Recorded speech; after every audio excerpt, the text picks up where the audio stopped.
Bonsoir à tous et bienvenue à cette célébration de l'église de la Croix-Rousse. On est content de vous avoir ce soir pour louer notre Dieu et pour écouter aussi sa parole.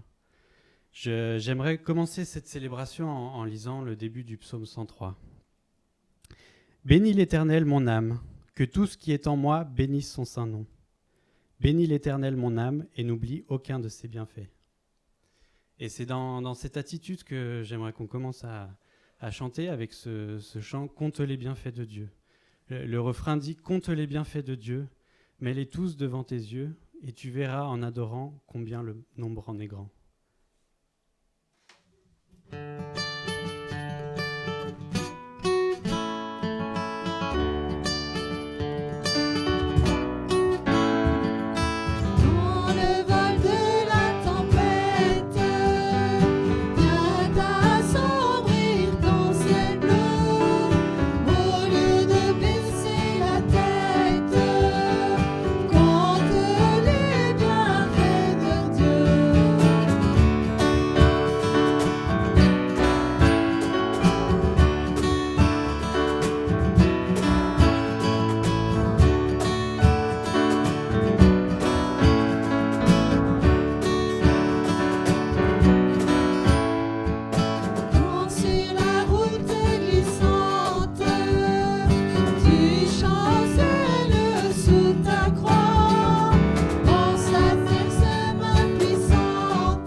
J'ai plusieurs bonnes nouvelles pour nous ce soir.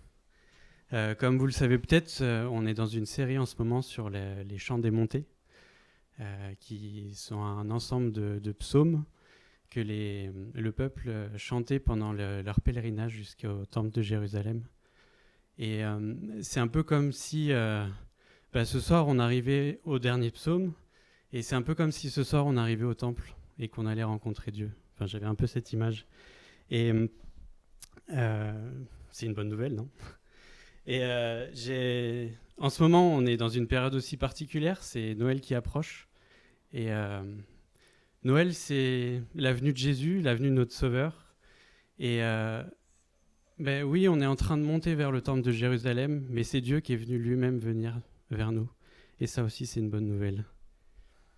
Et j'aimerais vous lire deux versets dans Romains 5, versets 8 et 10. Mais voici comment Dieu nous montre l'amour qu'il a pour nous. Alors que nous étions encore pécheurs, le Christ est mort pour nous. Alors que nous étions ses ennemis, Dieu nous a réconciliés avec lui par la mort de son Fils. Et c'est avec cette idée que Dieu est présent au milieu de nous ce matin, ce soir, avec cette idée que Dieu est venu aussi nous réconcilier avec lui, que Jésus est venu nous réconcilier avec le Père, que j'aimerais qu'on chante ce prochain chant, Majesté. Et je vais peut-être vous engager même à peut-être ne pas chanter ce chant, mais juste écouter les paroles, sauf vous les musiciens bien sûr, mais pour qu'on puisse juste se placer devant Dieu, venir juste au pied du Père et juste écouter ses paroles.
Alors maintenant, ça va être le temps des enfants pour le Bible Club et je vais laisser la place à Raphaëla pour ça.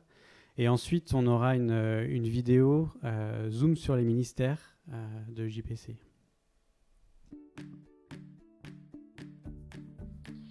Bonjour les enfants, j'espère que vous allez bien. Aujourd'hui, on va commencer en prenant directement la Bible. Dans la Bible, je lis «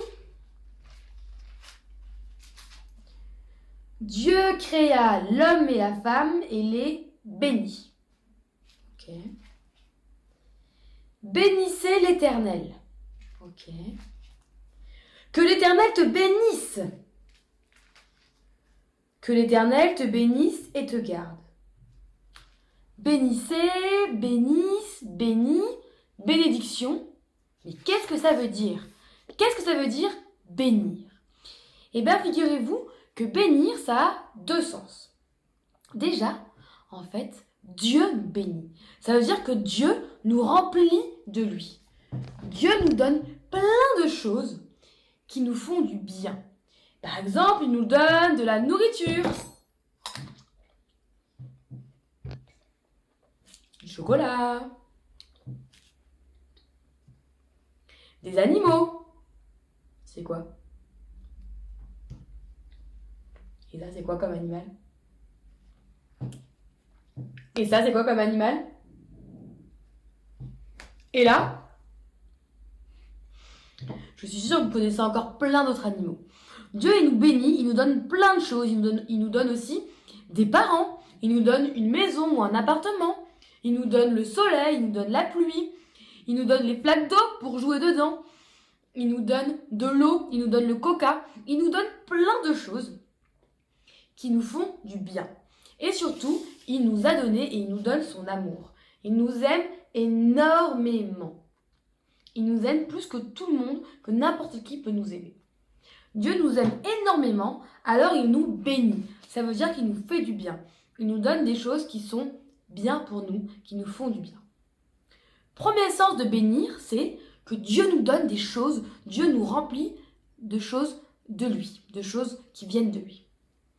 Deuxième chose, donc Dieu nous bénit, mais nous on peut bénir Dieu.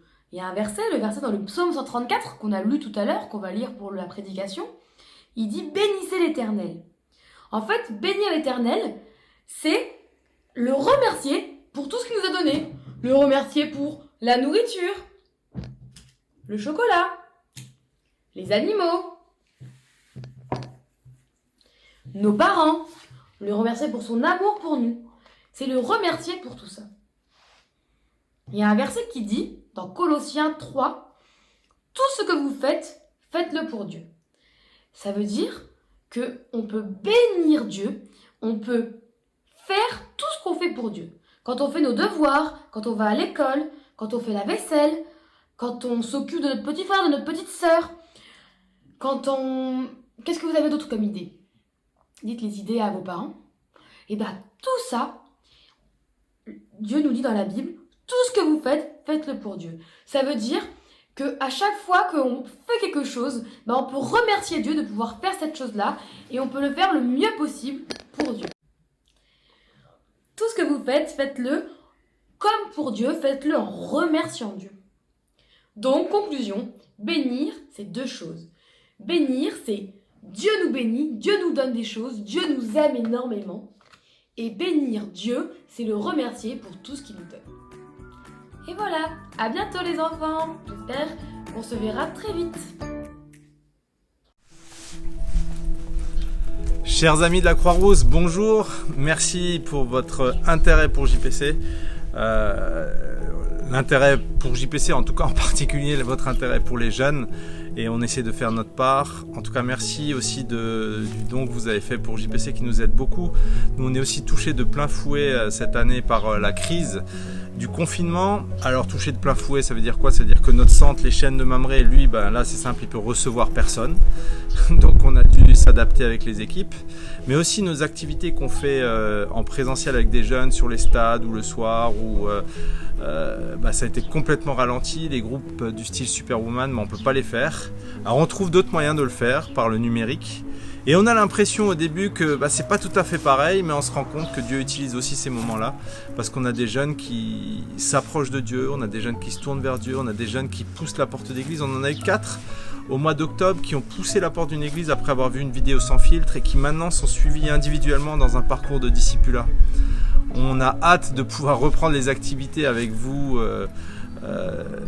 vous aider pour toucher les jeunes. On continue de le préparer, on prie et ça arrivera très bientôt.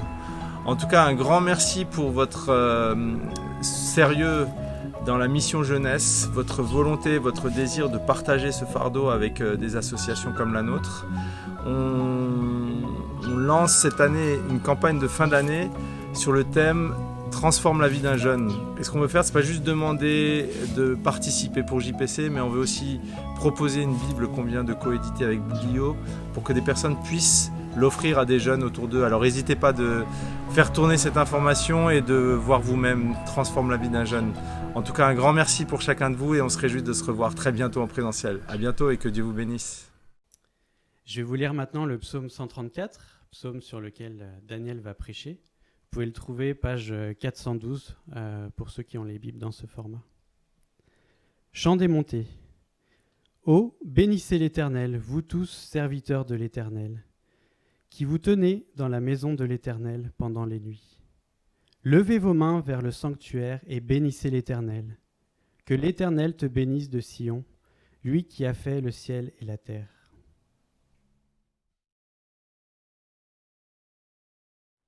Cela vous rappelle-t-il quelque chose?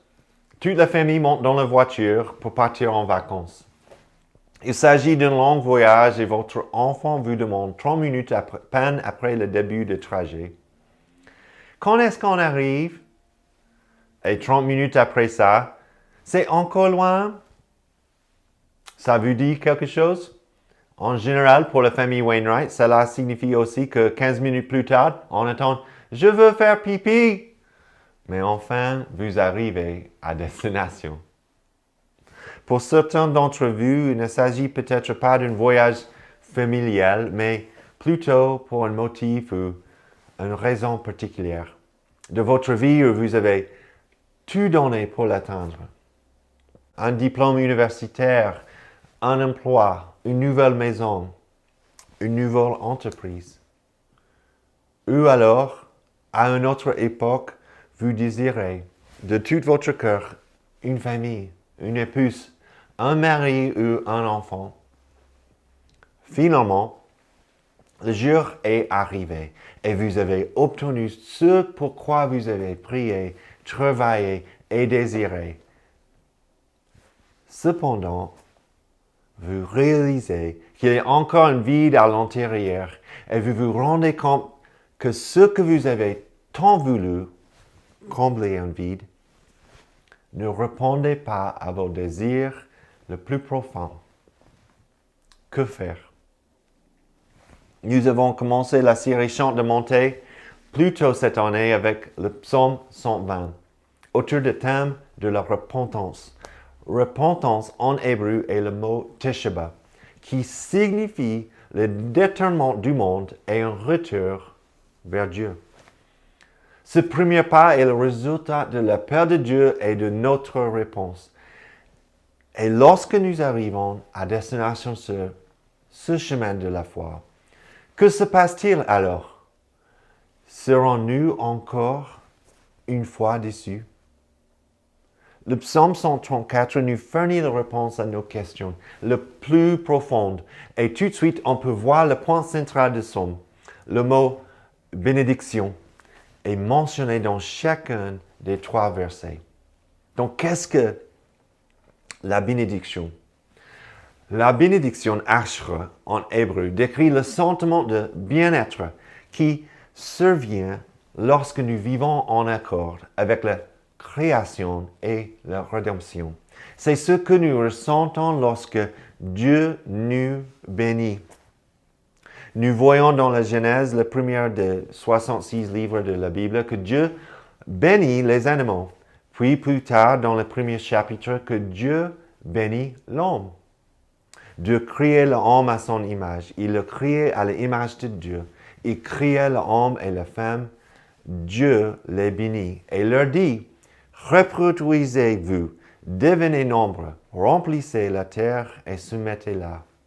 Dominez sur le poisson de la mer, sur l'oiseau du ciel et sur tout animal qui se déplace sur la terre. » Genèse 1, versets 27 et 28. L'autre mot hébreu est baraka. Il décrit ce que Dieu fait pour nous et entre nous. Il entre en alliance avec nous. Il déverse sa propre vie pour nous. Il partage la bonté de son esprit, la vitalité de sa création, les joies de sa rédemption. Il donne à nous. Nous recevons ce que nous ne pouvons jamais obtenir par nous-mêmes. Et ça, c'est une bénédiction pour nous. Eugene Peterson a dit, le chemin de discipulat qui commence par un acte de repentance, tesheba, se termine par une vie de louange, Baraka. Dieu nous bénit, nous bénissons Dieu, nous répondons par ce que nous avons reçu. Verset 1. L'invitation et le commandement à bénir Dieu. Chant de montée, ô bénissez l'Éternel, vous tous, serviteurs de l'Éternel qui vous tenez dans la maison de l'Éternel pendant la nuit. Vous attendez l'invitation? Venez bénir Dieu. Levez vos mains en louange à Dieu et bénissez-le. Premier point, responsable de l'Église. Le psalmiste invite les serviteurs de l'Éternel à bénir Dieu. Mais qui sont ces serviteurs? 1 Chronique, chapitre 9, versets 33 jusqu'à 34, le chef de famille de Lévite, qui était musicien, habitait dans la chambre. Ils étaient dispensés des autres fonctions parce qu'ils étaient à l'œuvre jour et nuit. Tels étaient le chef de famille de Lévite en fonction de la lignée. Ils habitaient à Jérusalem. La loi de Moïse avait résumé le rôle de cette tribu en ces termes.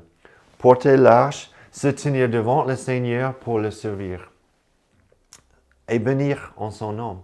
Lorsque l'arche a trouvé son lieu de repos, David, comme on a déjà étudié, David leur a donné de nouvelles responsabilités, mais le culte est resté primordial. Il devait être présent chaque matin et chaque soir afin de louer et de célébrer l'Éternel. 1 Chronique 23, verset 30. C'est donc une invitation spécifique pour ceux d'entre nous qui sont les principaux serviteurs de l'Église. Pasteurs, anciens, responsables, diacres. Nous montrons la voie. Nous montrons la voie. Ces serviteurs du Seigneur ont été mis à part pour diriger le peuple dans le service divin. Ils donnent l'exemple sur la façon d'adorer le Seigneur par leur louange et leur service. Ils encouragent ainsi les membres de l'Église à faire de même. En tant que pasteurs, nous nous remettons toujours en question et nous nous faisons coacher. Avez-vous le désir d'être un ancien ou un diacre? Si oui, avez-vous partagé votre désir avec un ancien? 1 Timothée chapitre 3, verset 1. Voici une parole sûre. Si quelqu'un veut être des principaux responsables de l'Église et désire une belle fonction. Les anciens et les diacres de l'Église sont évalués. Nous formons continuellement de nouveaux responsables parce que nous souhaitons que le leader de notre Église reflète et modèle le Christ au niveau de l'Église locale et de notre communauté. Point 2. Membres de l'Église. Ce n'est pas que pour les serviteurs de l'Église, ce n'est pas que pour les responsables, mais c'est pour les membres de l'Église. Nous pouvons comprendre cette invitation comme une vocation générale. Si nous sommes chrétiens, nous sommes tous des serviteurs de l'Éternel. C'est pourquoi serviteur est l'une des 4 valeurs qui composent notre Église. Nous avons été appelés, créés et sauvés pour servir Dieu et les autres. Quel ministère désirez-vous servir dans notre Église locale? Nous pouvons tous répondre à cette invitation à venir et bénir Dieu. Peu importe comment vous êtes arrivé ici ce dimanche. Vous êtes peut-être disputé avec votre conjoint ou vos enfants juste avant, mais vous êtes ici maintenant. Bénissez Dieu. Vous vous sentez peut-être frustré par la vie en 2020.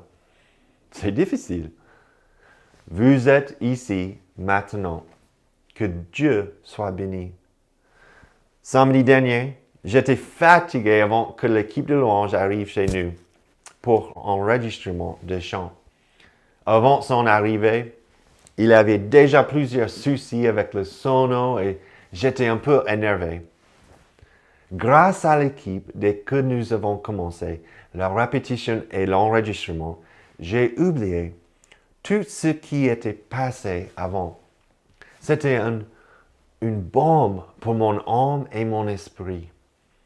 Et j'ai bien senti que Dieu s'est rendu compte que j'avais, moi-même, J'avais besoin de repos et d'encouragement. Dieu se soucie vraiment de notre histoire. Il se met à notre niveau et communie avec nous. Il est là. Il connaît nos besoins et même nos désirs. Il nous comprend mieux que nous-mêmes. Il vient à notre rencontre et promet de rester avec nous pour l'éternité. C'est son alliance avec nous. Alors, venez et bénissez Dieu. Faites ce pourquoi vous avez été créés et rachetés en Christ. Élevez la voix et louez-le en chantant, en priant et anticipant ce que sera le jour où le Christ reviendra. Point 3. Une vie quotidienne du culte. Spurgeon et Calvin croyaient tous les deux que le psalmiste rappelait aux serviteurs non seulement d'accomplir leurs tâches, mais de les accomplir pendant la prière et le culte.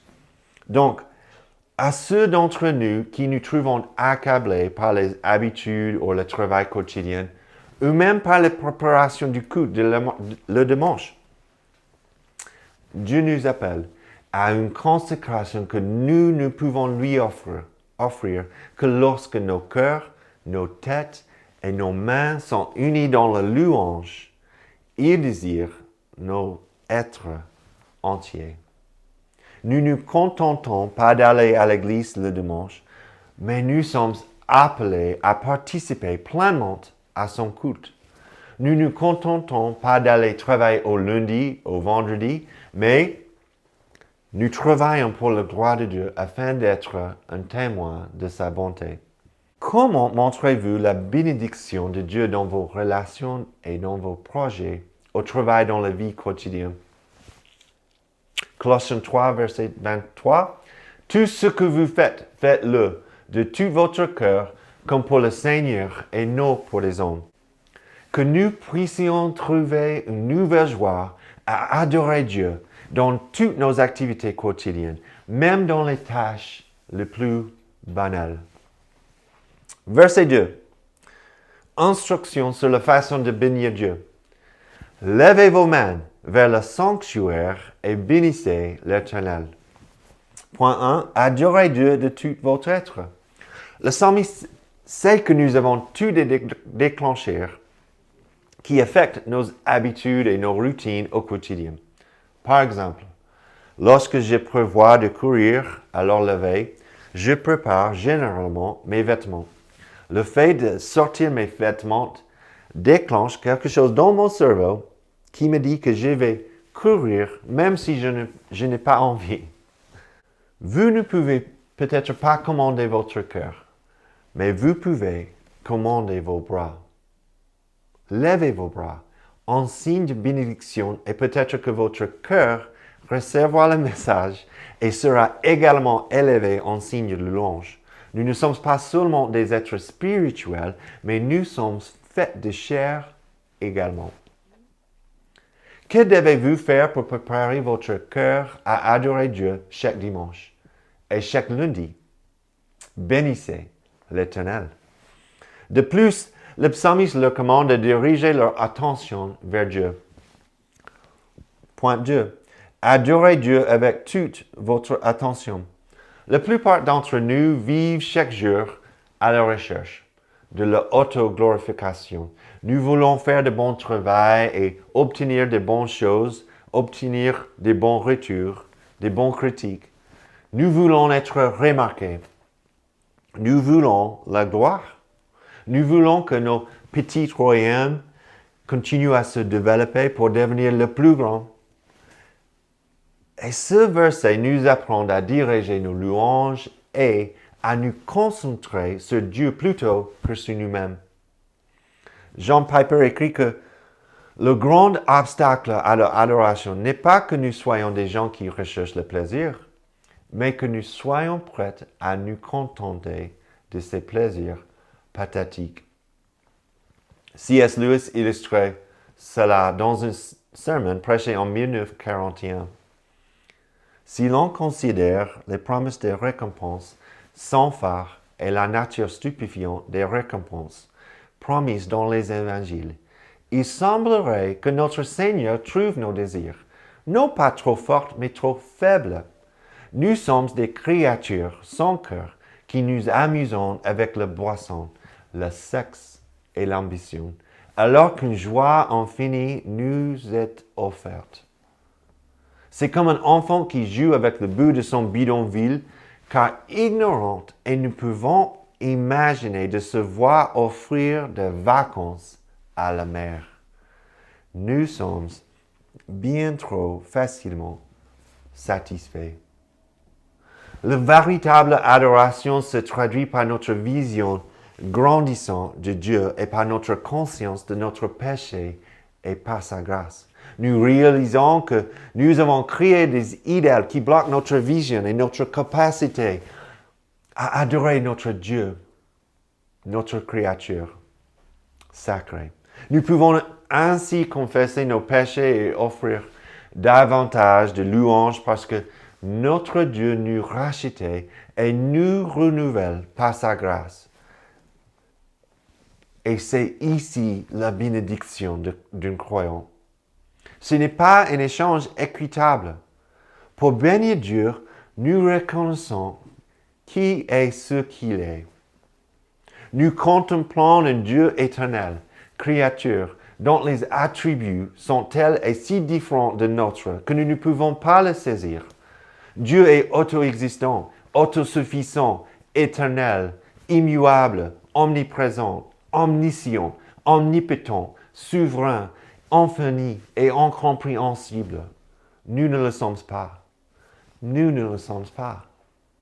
Y a-t-il un attribut spécifique de Dieu dont vous êtes reconnaissant ce soir? Bénissez Dieu.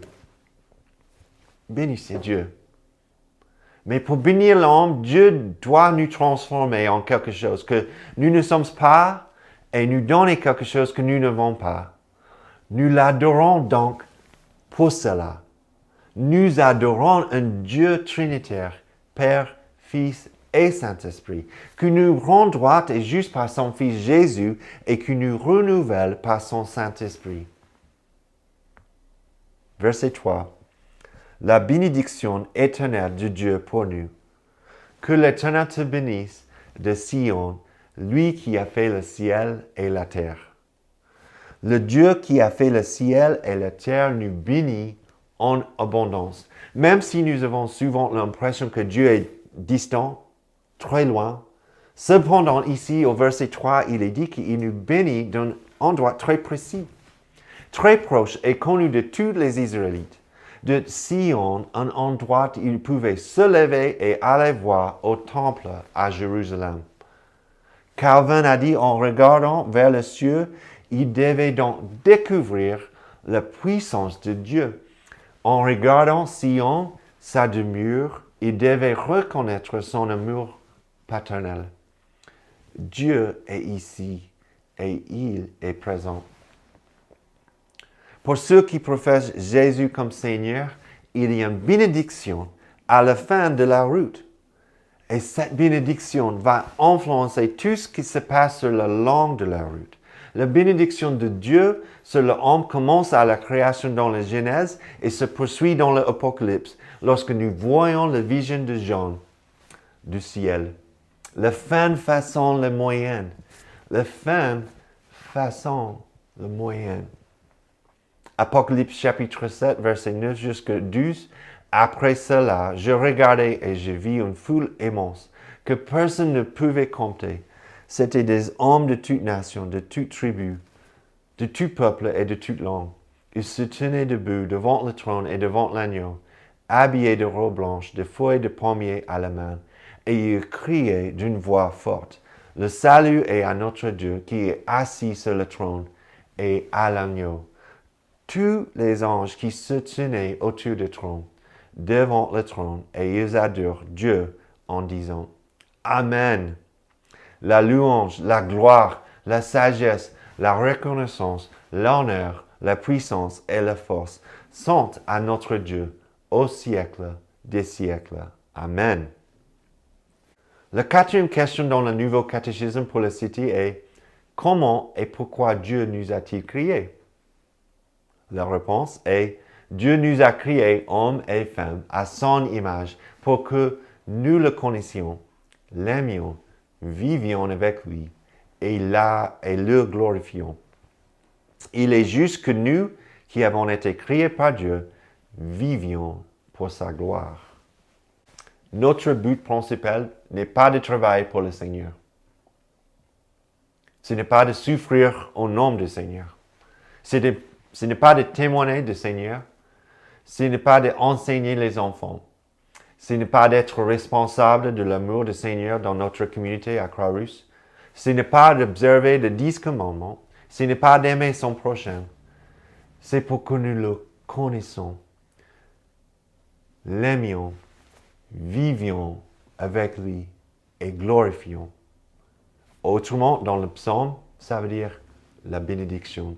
C'est pour bénir Dieu. Le psaume des montées nous enseigne comment jouir de Dieu, se rapprocher de lui et l'expérimenter davantage. Mieux encore, nous n'avons pas besoin d'arriver à destination pour profiter déjà de ce qui se trouve à la fin de la route. Eucharistia, c'est un mot grec qui signifie gratitude. Charis signifie grâce. Donc nous avons besoin de la grâce avant d'arriver à la gratitude dans notre vie. Plus nous comprenons la grâce de Dieu donnée en Jésus-Christ, la bonne nouvelle, plus nous pouvons répondre par des louanges et des bénédictions. Reconnaissant de ce qu'il a fait pour nous. Dieu est une réalité personnelle dont il faut profiter et nous sommes créés et rachetés pour en profiter. Spurgeon a dit « Jusque ce jour, le Seigneur bénit chacun de son peuple à travers son Église, son Évangile et les ordonnances de sa maison.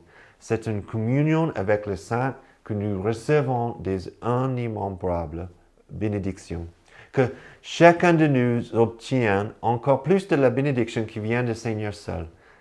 Si on ne peut pas nous bénir, les ministres les plus saints ne peuvent que nous souhaiter une bénédiction. Mais Jéhovah peut bénir et bénira chacun de son peuple en attente. Qu'il en soit ainsi en cette heure favorable. Le désirons-nous? Alors, bénissons nous-mêmes le Seigneur. Faisons-le une seconde fois. Nous pourrons alors espérer avec confiance que la troisième fois que nous penserons à bénir, nous nous trouverons des récepteurs conscients de la bénédiction de l'Éternel. Que l'Éternel te bénisse, lui qui a fait le ciel et la terre. Amen.